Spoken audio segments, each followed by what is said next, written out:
Hello నమస్తే, నేను మీ Eshwari. Welcome to Eshu cooking and vlogs. ఈరోజు మన వీడియోలో చెకోడీలండి. చెకోడీలు స్వీట్ షాప్ స్టైల్లో మనం ఇంట్లోనే అండ్ కొన్ని టిప్స్ పాటిస్తూ కనుక చేసామంటే అవి కొంచెం బ్రేక్ అవ్వకుండా ఉంటాయి అండ్ అదేవిధంగా ఎక్స్ట్రా క్రిస్పీగా వస్తాయి. ఇలా ఒకసారి ట్రై చేయండి. డెఫినెట్గా మీరు ఖచ్చితంగా ఫస్ట్ టైం చేసేవాళ్ళైనా చాలా ఈజీగా చేసేస్తారు. కాకపోతే కొంచెం టైం పడుతుంది మనం తీసుకున్న క్వాంటిటీని బట్టి. ఇలా ఒకసారి ట్రై చేయండి, ఎక్స్ట్రా క్రిస్పీగా వస్తాయండి డెఫినెట్గా. సో లేట్ ఎందుకు, మనం వీడియోలోకి వెళ్ళిపోదాం.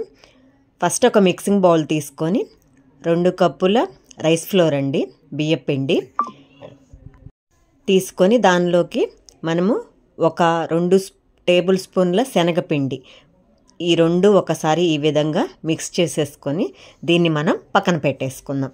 ఇప్పుడు స్టవ్ వెలిగించి ప్యాన్ పెట్టేసి మనం 2 కప్పుల బియ్యపిండి తీసుకున్నాం కదా, అదే 2 కప్పులతోటి వాటర్ యాడ్ చేసుకుందాం. వాటర్ యాడ్ చేసేసుకొని ఒక అరగంట పాటు సోక్ చేసుకొని నానబెట్టుకున్న ఒక 2-3 టేబుల్ స్పూన్ల మూంగ్ దాల్ అండి యాడ్ చేసేద్దాము. యాడ్ చేసుకొని ఒకసారి కలుపుకొని సాల్టు సరిపడా, కారం 1 టేబుల్ స్పూను, పసుపు 1/2 స్పూను, అజ్వేన్ అండి 1 టేబుల్ స్పూను, ఇలా 1 by 1 వేసుకొని ఈ విధంగా ఒకసారి మిక్స్ చేసేసుకుందాం.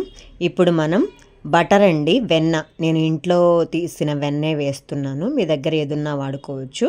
ఒక 1 టేబుల్ స్పూన్ యాడ్ చేసేసుకొని ఈ విధంగా ఒకసారి మొత్తం మిక్స్ చేసుకోవాలి. మిక్స్ చేసుకొని ఒక 2-3 నిమిషాలు జస్ట్ కొంచెం కుక్ అవుతుంది. ఈలోపు కుక్ అయిన తర్వాత ఇదే స్టేజ్లో మనము ఇందాక మిక్స్ చేసుకొని పక్కన పెట్టుకున్నాం కదా రైస్ ఫ్లోరు బియ్యపిండి, దాన్ని యాడ్ చేసేసుకొని మొత్తం ఈ విధంగా కొంచెం కలిపేసి సిమ్లో పెట్టేసుకొని ఒక 2 మినిట్స్ జస్ట్ లిడ్ పెట్టేసుకొని ఆ 2 మినిట్స్ తర్వాత ఒకసారి చూడండి, బాగా మళ్ళీ ఇంకొకసారి మిక్స్ చేసేసుకొని టర్న్ ఆఫ్ చేసేసుకొని దాన్ని మనం పక్కన పెట్టేసుకుందాం.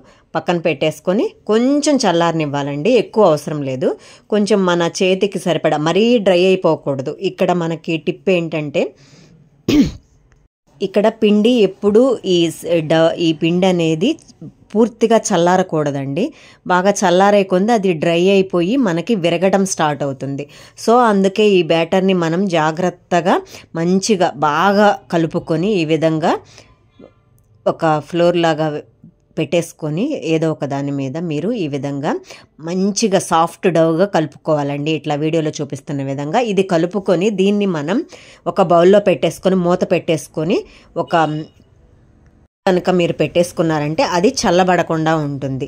ఎప్పటికప్పుడు మీరు ఈ విధంగా రోల్ చేసేసుకునేటప్పుడు పిండి ఒకసారి కలుపుకొని ఈ విధంగా వీడియోలో చూపిస్తున్న విధంగా రోల్ చేసేసుకొని ఇలా చెకోడీలు మన వేళ్ళ మధ్యలోకి పెట్టేసుకొని ఈ విధంగా మన రింగ్ ఉంటుంది కదా, ఆ టైప్లో చుట్టేసుకొని దాన్ని టై చేసేస్తే మన చెకోడీలు రెడీ అండి. ఈ విధంగా ఇలా ఒకసారి చేసేసుకోవచ్చు ఇలా.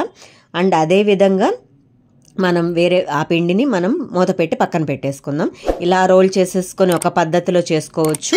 అండ్ అదేవిధంగా మీకు ఇక్కడ వీడియోలో ఇంకొక మెథడ్ కూడా చూపిస్తున్నానండి. కొంచెం టైం ఎక్కువ పట్టకుండా ఉండడానికి ఇవి చేసేటప్పుడు కొంచెం టైం పడుతుంది. మన చెక్లీ మేకర్ ఉంది కదా, చక్రాల గిద్దలు ఉంటాయి కదా, దానిలో మనం చక్రాలు ఎలా చేసుకుంటామో ఈ డవ్వుని కూడా అదే విధంగా ఆ చెక్లీ మేకర్లో మొత్తం పెట్టేసుకొని ఈ విధంగా వీడియోలో చూపిస్తున్న విధంగా పెట్టేసుకొని క్లోజ్ చేసేసుకొని లిడ్ మీకు ఏది కొంచెం మీడియంగా ఉన్నది ఇలా ఒత్తుకొని దాన్ని మళ్ళీ ఒకసారి రోల్ చేసేసుకొని ఇలా వీడియోలో చూపిస్తున్న విధంగా లైట్గా రోల్ చేసేసుకొని సరిపడా ఇంకా సేమ్ ప్రాసెస్ చెకోడీలు రింగుల్లాగా చుట్టేసుకోవడమే ఈ విధంగా వీడియోలో చూపిస్తున్న విధంగా. ఇలా అయితే కొంచెం టైం టేకింగ్ తీసుకోదు, ఎందుకంటే మనము ఒత్తుకొని ఒక్కసారి రోల్ చేసేసుకొని కనుక ఇలా చుట్టేసుకున్నామంటే త్వరగా అయిపోతాయండి. ఇలా మీకు ఏది వీలైతే అది చేసేసుకోండి. ఇలా మొత్తం సాఫ్ట్ డౌన్ మొత్తం ఇలా చెకోడీల మాదిరిగా చేసేసుకొని మొత్తం ఇప్పుడు డీప్ ఫ్రైకి సరిపడా ఆయిల్ పెట్టేసుకొని బాగా హీట్ అయిన తర్వాత మీడియం టు హై పెట్టేసుకొని ఈ విధంగా మనకి ఎక్కువ వేయకండి, కొన్ని వేసుకోండి ఒకసారి. ఇలా వేసుకొని కొంచెం ఒక 2 మినిట్స్ తర్వాత కొంచెం ఫ్రై అవనిచ్చి రెండో వైపుకి కూడా టర్న్ చేసేసుకోండి. ఇలా తిప్పుతూ ఉంటే మొత్తం లోపలికల్లా వెళ్ళి బాగా గుల్లగుల్లగా వస్తాయి అండ్ చాలా క్రిస్పీగా ఉంటాయి. నార్మల్ క్రిస్పీగా కన్నా కూడా ఎక్స్ట్రా క్రిస్పీగా వస్తాయి. ఇలా ఒకసారి ట్రై చేసి చూడండి. అండ్ అదేవిధంగా అవి బాగా క్రిస్పీగా వచ్చినాయో లేదో చెక్ చేసుకొని అప్పుడు మాత్రమే వీటిని మనం ఒక ప్లేట్లోకి ట్రాన్స్ఫర్ చేసేసుకుందాం. అండ్ అదేవిధంగా సేమ్ ప్రాసెస్ రిపీట్ చేయండి. మీరు ఎంతైతే డవ్ తీసుకున్నారో ఆ పిండి తీసుకున్నారో ఆ పిండి మొత్తం ఇలానే వేయించేసుకోండి. మీరు తీసుకున్న పిండి మొత్తం ఇలా మీడియం టు హై పెట్టేసుకొని బాగా మనకి ఇలా మనం తీసేటప్పుడు గల్గల్మని సౌండ్ వస్తుందండి. ఖచ్చితంగా క్రిస్పీగా వచ్చినాయి అంటే మనము దీన్ని కూడా బయటికి తీసేసుకొని సర్వ్ చేసేసుకుందాం. మన ఎక్స్ట్రా క్రిస్పీ చెకోడీలు రెడీ అండి.